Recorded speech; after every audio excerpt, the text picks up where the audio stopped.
Echo Valley, the new thriller on Apple TV Plus, starring Julianne Moore and Sydney Sweeney. I've just watched it. Let's talk about it. This movie's about Julianne Moore's character who owns a farm.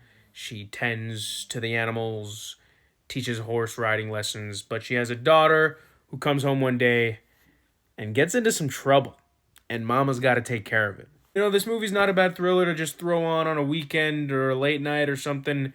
It's got some twists and turns that I didn't expect, so props for that. There's some great performances in this movie. I think Julianne Moore really does something strong here. She's awesome, as well as Sydney Sweeney.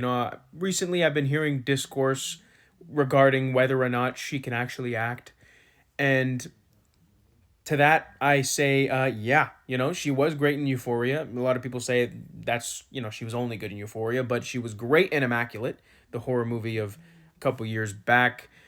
The movie as a whole might not have been like mind blowing, but she was great, and she's great in this movie. Kyle MacLachlan and Donald Gleason are also in this movie. They're great, but I feel like they were slightly underutilized for what it's worth. While we're on the subject of nitpicking, I would say, admittedly, I wished this movie maybe stuck to one genre.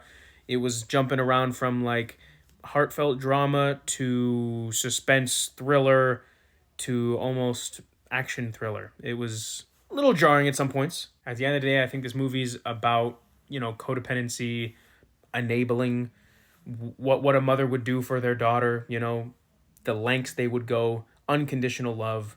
And I think this movie gets that message across. Like I said, the movie's twists and turns really kept me guessing, kept me on my toes. I appreciated that. And the character of Jessie, played by Fiona Shaw, she's a real one.